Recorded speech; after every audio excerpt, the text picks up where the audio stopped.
Baik, saudari, malam ini kita akan masuk ke dalam pembahasan mengenai gereja, yaitu saya ambil judul adalah Kedambaan Hati Allah di dalam Kitab Efesus ya. Baik, sebelum kita mulai, mari saya ajak kita terlebih dahulu kita kembali berpaling, kita berdoa kepada Tuhan ya. Saya akan pimpin, saudari. Tuhan, terima kasih malam ini Kau tetap memberikan kami, Tuhan, kesempatan untuk mendengarkan firman-Mu. Khususnya Tuhan, malam ini kami mau menjamah apa yang ada di dalam hati Tuhan. Kami mau mengenal, kami mau melihat, kami mau Tuhan, memasuki apa yang ada di dalam hati-Mu. Tuhan, Kau telah memberikan kitab Efesus terbuka untuk kami. Berilah kami, seperti Rasul Paulus berdoa, supaya Tuhan Kau menjadikan mata hati kami terang, sehingga kami dapat memahami kehendak-Mu. Tuhan, karena itu kami berdoa supaya malam ini, sekali lagi Tuhan, Kau berikan kami roh hikmat dan wahyu. Jaga juga setiap saudara yang mendengar, berikan kami, Tuhan, hati yang terbuka, roh yang segar. Kami juga berdoa Kau kuduskan setiap peralatan yang kami pakai untuk persekutuan malam ini. Segala mulia, hormat, hanya bagi Tuhan saja. Amin. Baik, puji Tuhan, saudari kita bisa Tuhan pimpin ya, khususnya malam ini adalah malam terakhir di tahun 2021 untuk Bible Study Group atau kelas pendalaman Alkitab. Untuk saudari yang mengikuti dari awal, ya saya percaya Tuhan juga banyak berbicara, menyingkapkan isi hatinya kepada kita semua. Namun saya tetap terus mengingatkan juga kepada diri saya, saudari, yaitu kita tetap perlu senantiasa memiliki hati yang terbuka, hati yang murni di hadapan Allah. Kita juga perlu memiliki sikap miskin di dalam roh. Artinya belajar terus mengosongkan diri kita untuk mengenal firman Tuhan, mengenal isi hati Tuhan. Saudara-saudari, malam ini kita akan secara khusus memasuki kitab Efesus ya. Kalau saudari tahu di dalam para peneliti Alkitab ya, mereka menyingkapkan bahwa kitab Efesus adalah salah satu kitab yang banyak menyingkapkan mengenai gereja. Mengenai gereja ya. Maka saudari kita melihat bahwa kalau kita mau mengenal gereja, maka salah satu kitab yang harus kita lihat adalah kitab Efesus. Memang kata gereja pertama kali bukan dituliskan di dalam kitab Efesus. Tetapi nanti kita akan lihat mengapa kita perlu memakai kitab Efesus untuk menyingkapkan mengenai gereja. Ya. Tapi saya ingin membuat satu disclaimer dulu, saudari. Saya tidak ada beban, tidak ada tujuan, tidak ada kepentingan untuk menjudge mana gereja yang benar, mana gereja yang salah. Karena itu bukan beban saya malam ini. Saya juga tidak ada beban untuk mengatakan ya mana yang sesuai Alkitab, mana yang tidak. Justru malam ini saya ingin membawa kita memasuki kitab Efesus, melihat apa yang ada di dalam hati Allah. Dan biarlah Tuhan yang berbicara, Tuhan yang memimpin kita untuk memasuki firman ini menjadi pengalaman kita. Saudara-saudari, ketika kita bicara gereja, banyak orang, ya khususnya orang-orang yang tidak percaya Tuhan, ya orang-orang yang bukan beriman atau bukan orang Kristen, mereka menganggap gereja adalah sebuah tempat ibadah, gedung yang dipakai untuk sekelompok orang beragama Kristen untuk beribadah kepada Allah yang mereka percayai. Tetapi sebagai kaum beriman, ya kita tentu tahu bahwa yang dimaksud gereja bukanlah itu. Namun banyak orang, kaum beriman, saudara-saudari, tidak memiliki pengenalan yang cukup yang ada disingkapkan di dalam Alkitab. Inilah beban saya malam ini, saudari. Ya. Sekarang sebelum kita masuk ke dalam pewahyuan mengenai gereja, maka saya ingin membawa kita melihat dulu mengapa kitab Efesus ini penting. Kenapa kitab Efesus ini justru adalah kitab yang memang diletakkan sesuai untuk menyingkapkan tentang gereja, ya. Nah, saudari, saya membawa kita melihat, ya, ini saya membuat sebuah ilustrasi, ya, perjanjian baru, ya. Mulai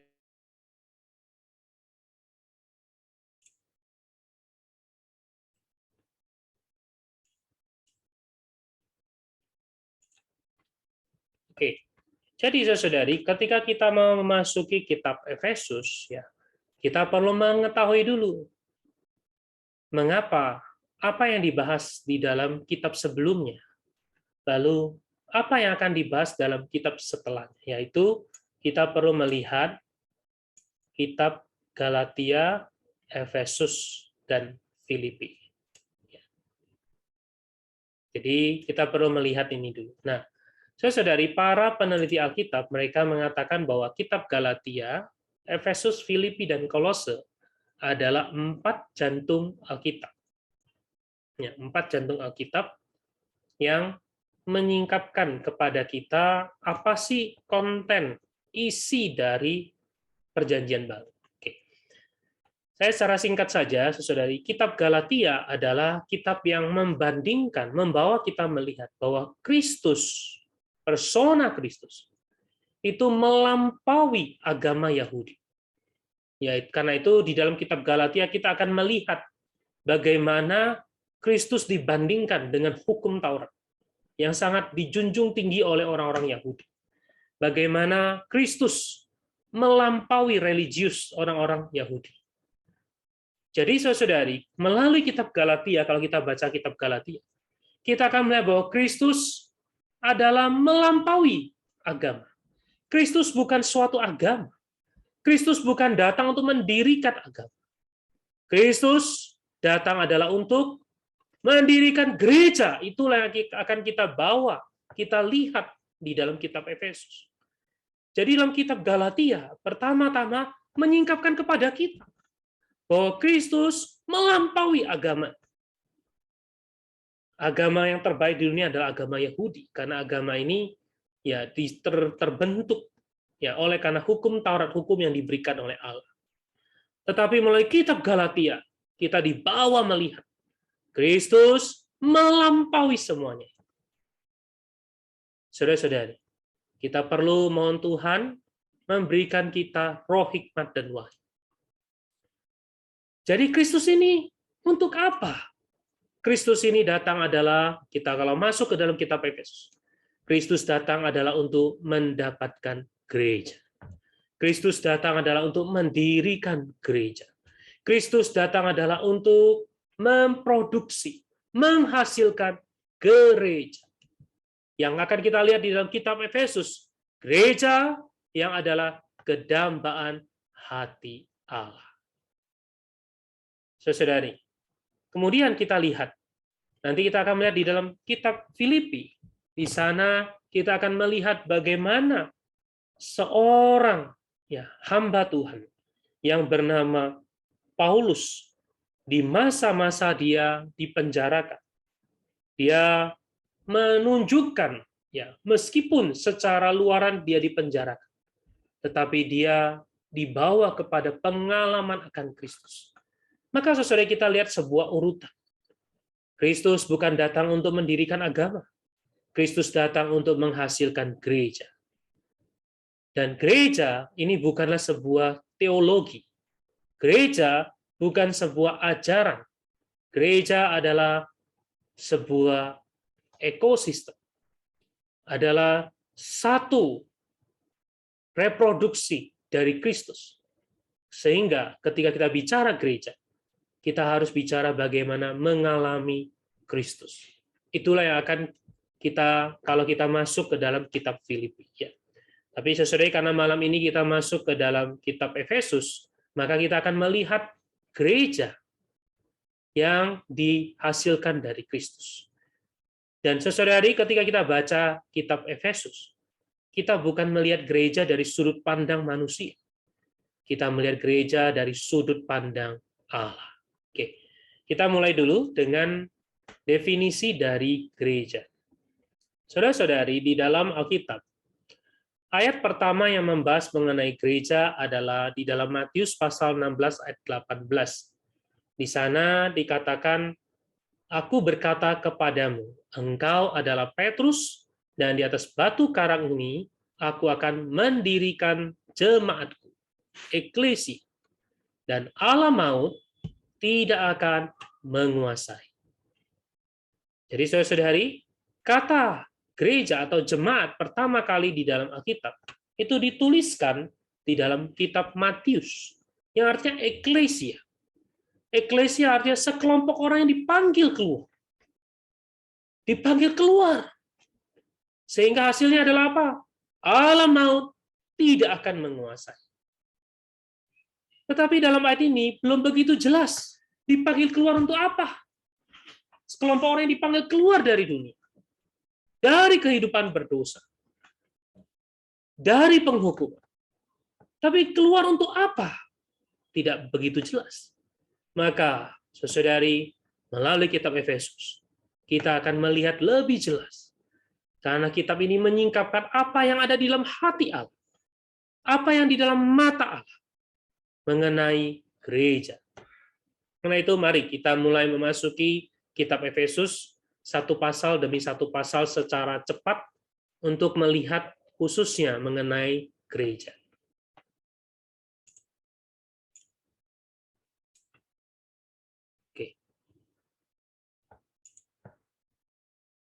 Jadi, saudari, mari kita lihat definisi gereja dari kitab Efesus. Di dalam Efesus pasal 1, ayat 5 dan 9, di sana ada satu kata yang terus diulang, yaitu kerelaan. Ya, kerelaan. Atau di dalam bahasa Inggris adalah good pleasure. Ya, atau kesenangan yang membuat senang, menyenangkan hati. Atau kedambaan hati. Jadi di dalam ayat ini dikatakan, di dalam kasih, Ia, yaitu Allah, telah menentukan kita dari semula oleh Yesus Kristus untuk menjadi anak-anaknya. Di sini aspek adalah menjadi keputraannya, sonship. Sesuai dengan kerelaan kehendaknya atau kedambaan hati. Ayat 9 dikatakan, sebab Ia telah menyatakan rahasia kehendaknya kepada kita sesuai dengan rencana kerelaannya. Yaitu rencana kerelaan yang dari semula telah ditetapkan di dalam Kristus. Jadi saudara-saudari, dari ayat ini saya ingin kita sama-sama melihat beberapa kalimat yang pentingnya. Pertama adalah anak-anaknya atau keputraannya. Keputraan. Jadi saudari, Allah menentukan kita. Atau dengan kata lain, Allah memanggil kita keluar ke dalam Kristus. Adalah supaya kita menjadi putra-putra Allah. Jadi di mata Allah, gereja adalah apa? Gereja adalah putra-putra Allah yang korporat. Gereja adalah dipanggil keluar untuk menjadi putra-putra. Gereja adalah sesuatu yang ilahi. Gereja adalah sesuatu yang berkaitan langsung dengan Allah. Gereja bukan sebuah organisasi. Gereja bukan dibangun oleh orang tertentu, oleh aliran tertentu, oleh ajaran tertentu, oleh praktek tertentu. Gereja adalah dilahirkan dari Allah. Karena Allah telah menentukan kita dari semula oleh Yesus Kristus untuk menjadi putra-putra Allah. Jadi ketika kita menjamah gereja, saudara, ini adalah menjamah sesuatu yang ilahi, yang kudus, yang berkaitan langsung dengan Allah.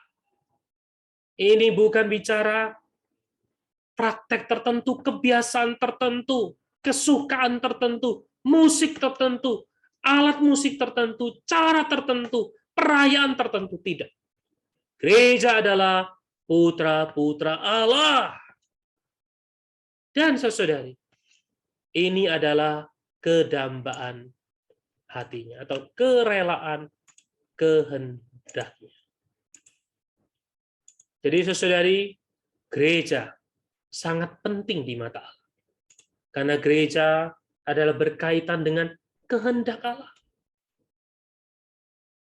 Kita perlu mohon Tuhan membersihkan mata rohani kita dari segala konsep yang selama ini kita miliki. Ketika kita menjamah gereja, kita menjamah hati Allah. Ketika kita bicara gereja, kita bukan bicara, selera tertentu, selera siapa, selera saya. Ada orang hari ini bicara gereja selera saya. Saya senangnya modelnya begini, saya senangnya musiknya begini, saya senang pembicaranya begini, saya senang pemimpinnya begini. Saudara-saudari, itu bukan gereja. Karena itu kerelaan hatimu, bukan kerelaan kehendak Allah. Gereja adalah putra-putra Allah. Gereja adalah kesukaan Allah. Gereja adalah kedambaan hati Allah. Jadi sama sekali kesukaan kita tidak diperhitungkan. Jadi hari ini saudari, ketika kita bicara gereja, ini bukan bergantung kesukaan saya, kesukaan orang itu, kesukaan siapa. Gereja hanya murni adalah kesukaan hati Allah. Karena itu saudari, ketika kita bicara gereja, ya kita perlu pewahyuan seperti yang Tuhan katakan kepada Petrus. Engkau adalah Petrus. Di atas batu karang ini, ya, aku akan mendirikan jemaat. Kenapa dikatakan Petrus? Dia tidak dikatakan engkau adalah Simon, padahal namanya Simon. Tapi Petrus. Petrus adalah nama yang Allah berikan kepada dia, yang Tuhan berikan kepada Simon. Ini menunjukkan untuk menerima wahyu tentang gereja, kita perlu ditanggulangi. Kita perlu diubah. Kita perlu memiliki penglihatan yang surga. Seluruh yang alamiah, seluruh yang berkaitan dengan kesenangan kita perlu dikikis, ditanggulangi. Saudari, bicara gereja ini berat. Karena bicara gereja ini menyentuh hati Allah. Bicara gereja ini adalah langsung kita connect dengan hati Allah. Karena itu iblis tidak senang. Iblis akan terus merusak. Membuat gereja menjadi tidak jelas. Membuat gereja menjadi berserakan. Saudara-saudari, semoga kita terus ada satu doa.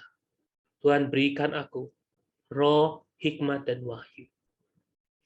Bahwa aku mengenal gereja seperti apa yang Allah ingin singkapkan kepadaku. Saudari, ya semoga Tuhan berbicara lebih banyak dari apa yang saya katakan ya. Karena terbatas waktu saya harus melanjutkannya. Maka saudari, ketika kita bicara gereja adalah putra Allah. Artinya gereja berkaitan langsung dengan Allah. Gereja dihasilkan dari Allah. Gereja adalah dari hayat Allah. Maka waktu Rasul Paulus menyingkapkan, menyatakan ya, dia dengan segala ungkapan yang terbatas, dia menyingkapkan kepada kita apa itu gereja. Dan ketika kita bicara gereja, saudara, ini bukan bicara sebuah teologi, sebuah pengajaran. Ini harus menjadi praktek, menjadi penghidupan kita. Ketika kita bicara gereja, ini bukan menampilkan kesenangan saya, tapi adalah kesenangan Allah. Artinya apa? Saudara, menempuh hidup gereja, kita perlu hayat Allah. Menempuh hidup gereja, kita perlu menyangkal diri kita. Bagaimana saya bisa bersatu, berbaur dengan anak-anak Allah yang lain, yang beda latar belakang, beda hobi, beda kesenangan. Saudara, di sini bukan bicara kesenangan saya, kesenangan saudara ini, kesenangan saudara itu. Ya, di depan layar ini yang buka kamera saudara Peter. Ya, bukan kesenangan saudara Peter, bukan kesenangan saya. Tapi ini adalah kesenangan Allah. Hari ini, ya sekarang kan sudah mulai masuk ke masa liburan ya. Orang mulai memenuhi kesenangannya. Mungkin yang tertahan selama pandemi 2 tahun. Mulai banyak orang liburan, ya, mulai banyak orang pergi. Untuk apa? Memenuhi kesenangan hati. Tapi saudara, siapa yang peduli pada kesenangan hati Allah? Siapa yang mau bekerja sama dengan Allah? Siapa yang mau berkata, ya Allah, ya Tuhan, apa yang menjadi kedamaian hati? Tuhan, ukirlah di dalam hati. Tuhan, bentuklah di dalam hati. Bahkan banyak orang memakai istilah kesenangan hati Allah. Gereja. Semua dicocokkan untuk kesenangannya sendiri. Saya senangnya yang hingar-bingar. Saya senangnya yang kusyuk. Saya senangnya yang ada anak mudanya. Saya senangnya yang dewasa. Saya senang. Siapa yang berkata? Apa yang Tuhan senang? Siapa yang bertanya? Tuhan, kau senang apa? Saudara, Rasul Paulus bisa menulis ini karena di awal dari pengenalan dia terhadap Tuhan, dia pertanyaan pertama adalah siapakah engkau Tuhan? Itu adalah perjalanan di Damsyik yang mengalami terang yang besar. Pertanyaan kedua dia bertanya pada Tuhan, apa yang engkau ingin aku perbuat? Saudara, ini adalah pertanyaan yang menjamah langsung hati Allah. Semoga malam ini kita juga punya satu doa di dalam batin kita. Tuhan, apa yang kau dambakan? Gereja adalah kehendak hatimu. Singkapkan kepadaku, Tuhan. Saudara, ini bukan bicara kesenangan siapa. Ini adalah bicara hayat Allah perlu bertumbuh, terbentuk, tersusun, sampai menjadi susunan konstitusi kita. Sehingga apa yang Allah kehendaki menjadi kehendak kita. Apa yang Allah senangi menjadi kesenangan kita. Karena itu, Rasul Paulus berkata, gereja adalah perkara putra-putra Allah. Nah, sekarang kita lihat bagaimana kehidupan gereja. Bagaimana aspek gereja. Pertama adalah gereja adalah tubuh Kristus. Gereja adalah tubuh Kristus. Apa artinya? Apa poin penting dari sini? Ya, di sini dikatakan dalam Efesus pasal 1 ayat 22 sampai 23. Segala sesuatu telah diletakkan di bawah kaki Kristus. Segala sesuatu saudara. Tidak terkecuali. Alkitab berkata segala sesuatu, ya artinya segala sesuatu. Tidak ada pengecualian. Semua sudah di bawah kaki Kristus. Dan dia telah diberikannya kepada jemaat sebagai kepala. Dia diberikannya kepada jemaat sebagai kepala dari segala yang ada.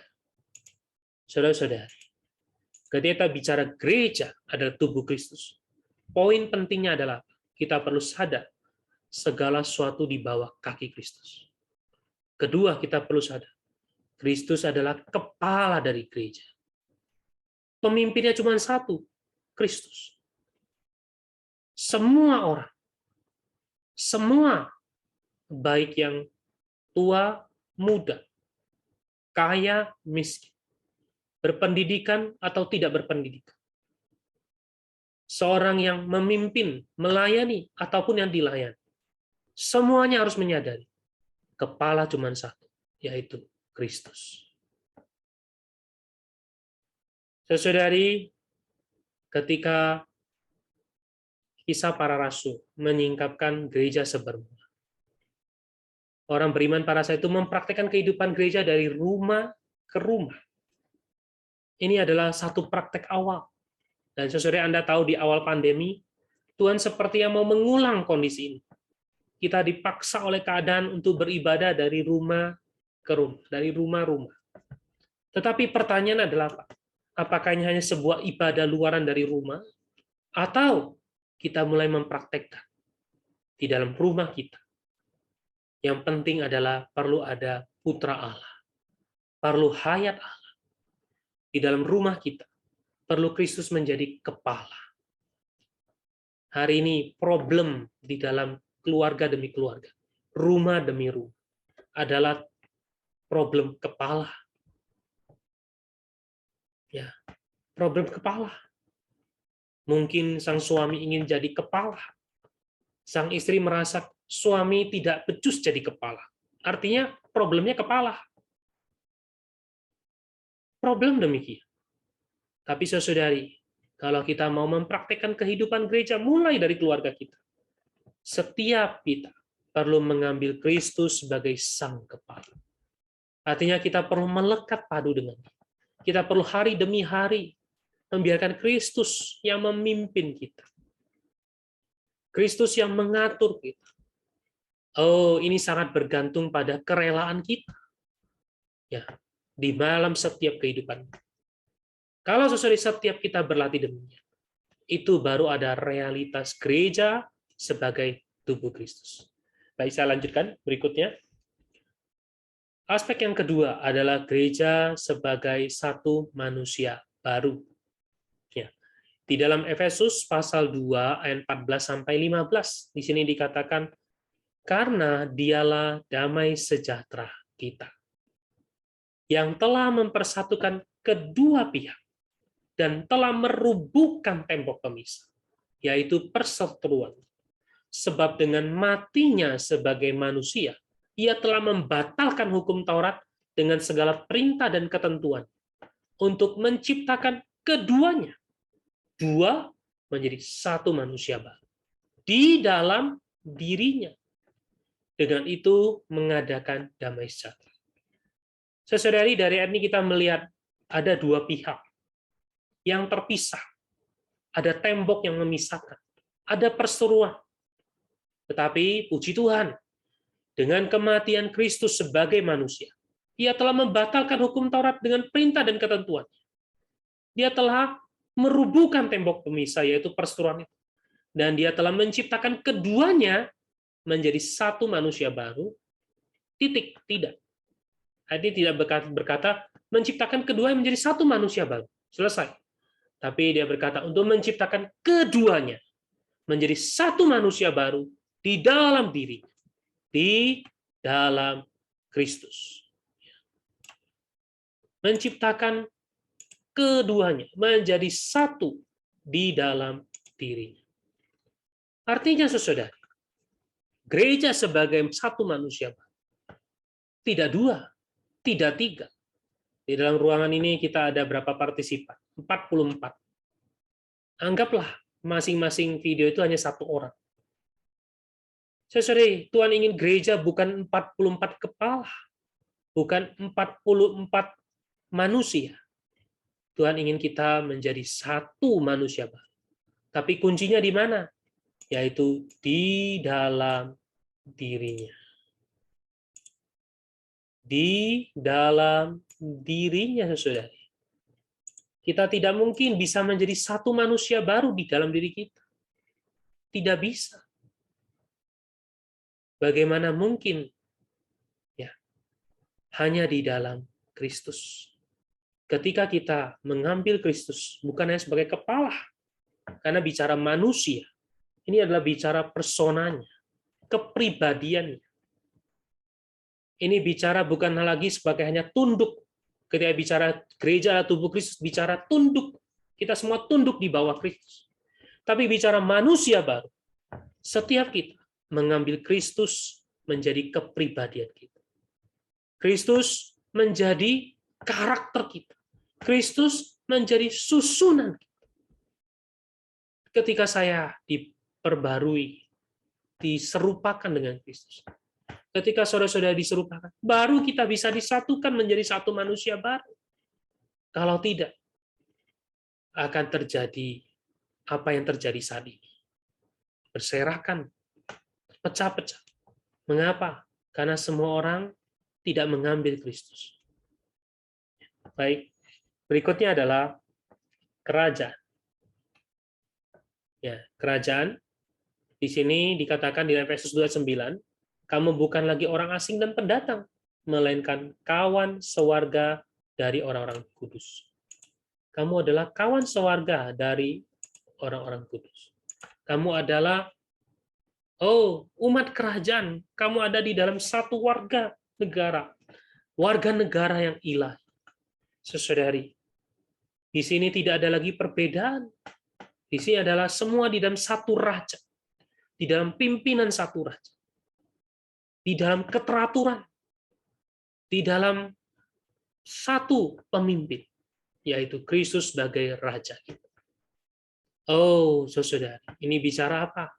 Ini bicara bukannya tunduk, tetapi kita berperilaku di bawah arahan pimpinan Kristus sebagai Raja. Itulah sebabnya, saudari, ketika Rasul Yohanes memberitakan, dia berkata, bertobatlah, sebab kerajaan surga sudah dekat. Dia tidak berkata, bertobatlah, karena kemarin kamu berbohong. Bertobatlah, karena kamu kemarin melawan orang tuamu. Bertobatlah, karena kamu kemarin mencuri. Harusnya kan wajar ya, bertobat karena melakukan kesalahan. Tapi bertobat apa urusannya dengan kerajaan? Ternyata, saudari, keselamatan, Allah menyelamatkan kita. Tidak hanya sekedar kita bisa diampuni. Tidak sekedar kita hanya dosa kita ditebus, diri kita ditebus. Tapi adalah Tuhan mau bawa kita masuk ke dalam kerajaan. Inilah kedambahan hati Allah. Kristus sebagai Raja. Bahkan dalam doanya Tuhan berkata, Bapa kami yang di surga, dikuduskanlah nama, datanglah kerajaan. Namun seringkali saudari, di dalam kehidupan gereja, di dalam keluarga, tanpa sadar, kita membangun kerajaan kita sendiri. Kita membangun kekuasaan kita sendiri. Kita tanpa sadar membatasi kekuasaan Allah. Sehingga apa? Gereja tidak menjadi kedambahan hati Allah. Gereja hanya menjadi sebuah slogan. Ya, mari saudari, kita perlu berlatih. Membiarkan Kristus menjadi sang penguasa. Ketika kita mulut kita berkata, Tuhan Yesus. Bukan sekedar hanya lip sync service. Kita harus menyadari dia Tuhan. Dia Raja kita. Ya, baik, karena waktu saya lanjutkan ya. Keempat adalah keluarga Allah. Ayat yang sama. Kita bukan hanya kawan sewarga, kita juga adalah anggota-anggota keluarga Allah. Ya, jadi karena kita adalah memiliki hayat Allah. Kita dilahirkan menjadi putra-putra. Kita menjadi satu keluarga. Menjadi satu keluarga. Keluarga tidak ada membedakan. Keluarga adalah cuma saling menutupi, saling mengasihi. Saudari, keluarga yang harmonis ya. Pasti ada kekurangan setiap anggota tubuh. Setiap anggota keluarga pasti ada kekurangan. Tapi anggota keluarga yang lain bukanlah mempromosikan kelemahan, tapi adalah menutupi, mengasihi, membantu. Saudara, inilah keluarga Allah. Inilah gereja yang didambakan Allah. Saya lanjutkan. Dan yang kelima, gereja adalah tempat kediaman Allah. Di dalam dia tumbuh seluruh bangunan, rapi tersusun, menjadi bait Allah yang kudus di dalam Tuhan. Ya, menjadi bait Allah yang kudus di dalam Tuhan. Di dalam dia kamu juga turut dibangun menjadi tempat kediaman Allah di dalam roh. Saudara-saudari, gereja adalah bait Allah yang kudus di dalam Tuhan. Kudus kenapa? Karena ini adalah tempat kediaman Allah di dalam roh. Artinya gereja adalah perkara rohani. Gereja bukan perkara organisasi yang teratur strukturnya dengan jelas siapa pemimpin, siapa asisten, siapa ini, dan siapa ini. Gereja adalah perkara roh. Tatkala kita tidak melatih roh itu, gereja hanya sebuah gambaran yang di luaran, tapi tidak ada realitas tempat kediaman Allah. Allah tidak senang berdiam di tengah-tengah kita. Tapi ketika kita melatih roh kita, ketika kita hidup di dalam roh, dipimpin oleh roh itu, maka gereja menjadi tempat kediaman Allah. Allah senang, Allah mau berdiam, Allah senang mengasuh di dalam kita. Saudara-saudari, ini sungguh perlu praktek latihan kita setiap hari. Ini bukan tergantung orang lain. Gereja menjadi kedambahan hati Allah harus dimulai dari kita. Melatih roh kita setiap hari. Ya, hidup di dalam. Ikuti pengurapan roh. Dan terakhir, berikutnya, Gereja adalah perkara kasih, karena gereja adalah mempelai perempuan Kristus. Efesus 5 ayat 25, 29 dan 32 dikatakan, hai suami, kasihilah istrimu. Wah, ini ayat ini sering dipakai untuk pernikahan-pernikahan ya. Tapi sebenarnya saudara, ini adalah bicara gambaran gereja. Sebagaimana Kristus telah mengasihi jemaat dan telah menyerahkan dirinya baginya. Kristus telah mengasihi gereja. Saudari, gereja juga adalah perkara kasih. Mengasihi Kristus. Mengasihi dia semata. Itulah gereja. Oh, ketika kita berkata Tuhan Yesus, aku cinta pada. Itu membawa kita kepada realitas gereja. Sebab tidak pernah orang membenci tubuhnya sendiri, tetapi mengasuhnya, merawatnya, sama seperti Kristus terhadap gereja. Ya, rahasia ini besar, tapi yang aku maksudkan ialah hubungan Kristus dan gereja. Jadi saudari, gereja adalah hubungan kasih antara Kristus dengan gereja. Kristus dengan kita. Di awal tadi banyak berbicara mengenai kita perlu mengambil Kristus sebagai kepala. Artinya kita tunduk, kita menyatu, melekat pada sang kepala. Gereja bukan mayat yang dipenggal kepalanya berjalan kemana-mana. Gereja harus mengambil Kristus sebagai sang kepala. Gereja harus mengambil Kristus sebagai personanya. Gereja harus mengambil Kristus sebagai sang raja. Gereja juga harus memiliki hayat satu keluarga. Dan sekarang kita melihat gereja adalah hubungan kasih. Semakin kita mengasihi Tuhan, semakin kita masuk ke dalam kehidupan gereja. Saudari, mengasihi Tuhan adalah kehidupan gereja. Mengasihi Tuhan membawa kita masuk ke dalam realitas gereja. Ya. Terakhir, saudari, yaitu gereja adalah pejuang Allah. Efesus pasal 6 ayat 10 sampai 17. Akhirnya hendaklah kamu kuat di dalam Tuhan, di dalam kekuatan kekuasaannya. Lalu dikatakan, kenakanlah seluruh perlengkapan senjata Allah. Sorry, gereja juga berkaitan dengan mengalahkan musuh. Gereja adalah perkara kuat di dalam Tuhan. Kita perlu mengenakan seluruh perlengkapan senjata supaya kita dapat bertahan melawan tipu muslihat iblis. Lalu dilanjutkan dengan sebab itu ambillah seluruh perlengkapan senjata Allah supaya kamu dapat mengadakan perlawanan pada hari yang jahat itu. Dan tetap berdiri sesudah kamu menyelesaikan segala sesuatu. Jadi, berdirilah tegak. Berikat pinggangkan kebenaran. Berbaju jirakan keadilan. Kakimu berkasutkan kerelaan untuk memberitakan Injil damai sejahtera. Dan dalam segala mempergunakan perisai iman. Sebab perisai itu membuat kamu akan dapat memadamkan semua panah api si musuh. Dan terimalah ketopong keselamatan dan pedang roh, yaitu firman Allah.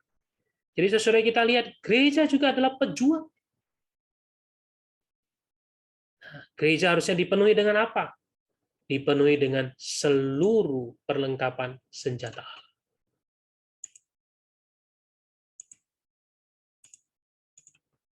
Gereja harus penuh dengan apa?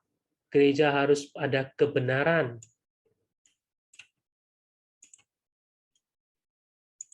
Gereja harus ada keadilan. Gereja harus ada kerelaan untuk memberitakan Injil damai sejahtera. Saudara-saudari, gereja adalah penuh iman. Ada perisai iman. Gereja juga adalah apa? Penuh dengan firman Allah. Itu ketopong keselamatan dan pedang roh, yaitu firman Allah. Saudara-saudari, kalau kita melihat poin ini, sebenarnya gereja tidak lain adalah diri Allah tersusun menjadi perlengkapan senjata bagi kita. Kita perlu ada kebenaran, perlu ada keadilan, perlu ada Injil damai sejahtera, perlu ada iman, perlu ada firman Allah. Baik, puji Tuhan, saudari, karena waktu saya tidak bisa share lebih banyak lagi ya. Mungkin saudari saya share sampai di sini. Kalau sudah ada pertanyaan, mungkin satu pertanyaan yang saya masih bisa ada 3 menit ya. Puji Tuhan, ya Tuhan berkati saudari. Amin.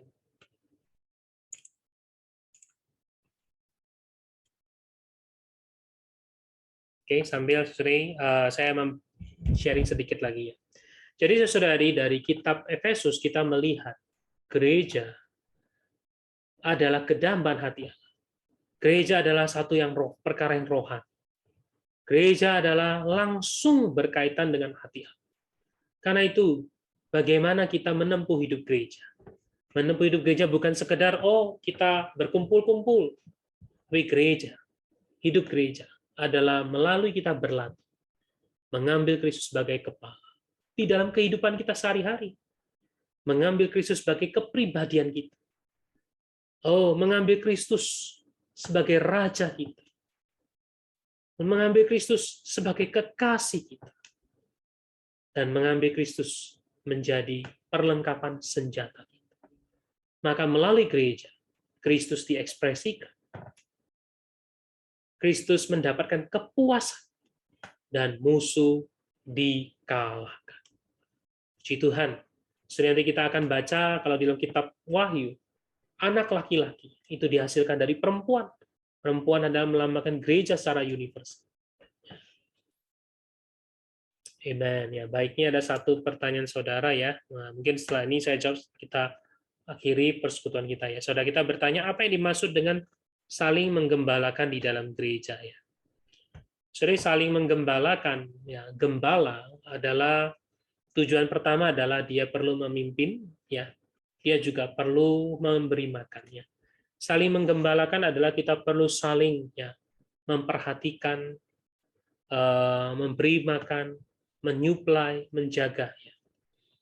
Jadi sering gembala, yaitu. Ya kalau kita lihat gembala di dalam Perjanjian Baru dan Perjanjian Lama juga memperlihatkan, ya.